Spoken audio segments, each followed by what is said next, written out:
చాలామంది ధనవంతులు జాతకానికి నా దగ్గరికి వస్తారు. పెద్ద పెద్ద ఫిల్మ్ యాక్టర్స్ కానీ, రాజకీయ నాయకులు, బాగా వ్యాపారంలో ముందుకొచ్చినోళ్ళు, ఉద్యోగంలో కూడా నమ్ముతారో లేదో పెద్ద పెద్ద డిపార్ట్మెంట్లో ఉన్న వాళ్ళు కూడా నన్ను జాతకానికి వచ్చి కలుస్తుంటారు. వాళ్ళ ఇండ్లకి వెళ్ళినప్పుడండి ధన లక్ష్మి, అష్టలక్ష్మి వాళ్ళ ఇంట్లోనే ఉందా అనిపిస్తుంది మనకి. ఎప్పుడు ధనధాన్యాలు, సిరి సంపదలు ఎంత నీట్గా ఉంటాయండి. వాళ్ళ ఇల్లు కానీ, వాళ్ళ పరిసరాలు కానీ, వాళ్ళ మాట తీరు, మర్యాద ఇవంతా ఎక్కడి నుంచి వస్తుంది?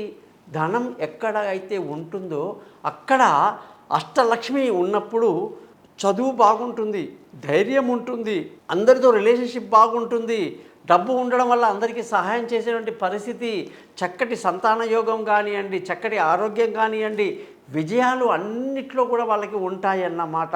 ముఖ్యంగా చదువులో గొప్ప గొప్ప యూనివర్సిటీలో పెద్ద పెద్ద కాలేజీలో చదివడానికి డబ్బే కదండి ముఖ్యం.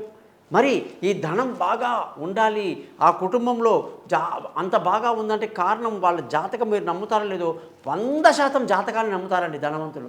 నమ్మని వాళ్ళందరూ మిడిల్ క్లాస్ ఫ్యామిలీస్ లేదా కాస్త బాగా తక్కువ స్థాయిలో ఉన్న వాళ్ళు జాతకాలు నమ్మరు. ఎందుకంటే మా జీవితాలు ఇలా ఏడ్చాయి, దానికి కారణం ఏమిటి, ఏ దేవుడిని మేము మొక్కాలి, ఏంది ఈ జాతకాలు, ఇవన్నీ ఏమొద్దు అని వితండవాదం చేసేవాళ్ళు ఉంటారు. కానీ జాతకంలో మంచి మంచి విషయాలు గ్రహించి తమ లగ్నానికి, నక్షత్రానికి, రాశికి, దశకి, జాతకంలో ఉన్న గ్రహాల యొక్క స్థితికి పరిహారాలు చేసుకున్న వాళ్ళు అత్యంత ఉన్నత స్థితిలో ఈరోజు ధనవంతులుగా చాలామంది అవుతున్నారు.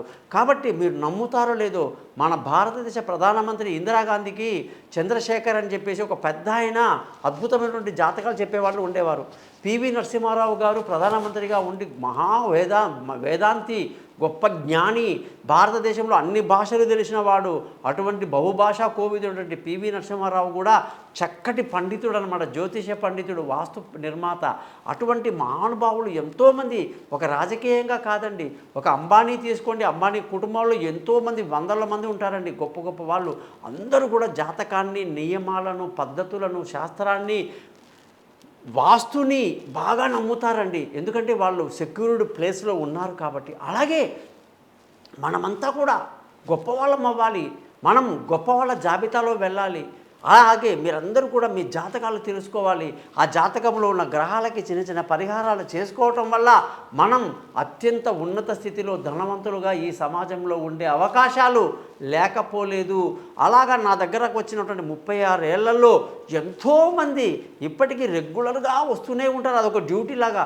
ఏమిటమ్మా మీకు అయిపోయింది కదా, చెప్పాను కదా అంటే, అలాంటిది ఏమీ ఉండదు గురువు గారు, మీరు ఆ రోజు మాకు ఇచ్చినటువంటి సలహా వల్ల మేము ఈ స్థితిలోకి వచ్చాము, ఇదిగోండి మా బంధువులు, స్నేహితులు, మాకు తెలిసిన వాళ్ళందరి యొక్క జాతకాలు అని చెప్పేసి ఎంతోమందిని మమ్మల్ని రికమెండ్ చేస్తూ ఉంటారు. కాబట్టి మీరందరూ కూడా గొప్ప ధనవంతులు అవ్వాలి, ఆర్థికంగా బాగా ఎదగాలి, మీరు మంచి దైవ అనుగ్రహాన్ని కలిగి ఉండాలి, జ్యోతిష్యం పట్ల మంచి నమ్మకంతో మీరు నా దగ్గరికి రండి, మీ జీవితాలే మారిపోతాయని చెప్పి నేను హామీ ఇస్తున్నా.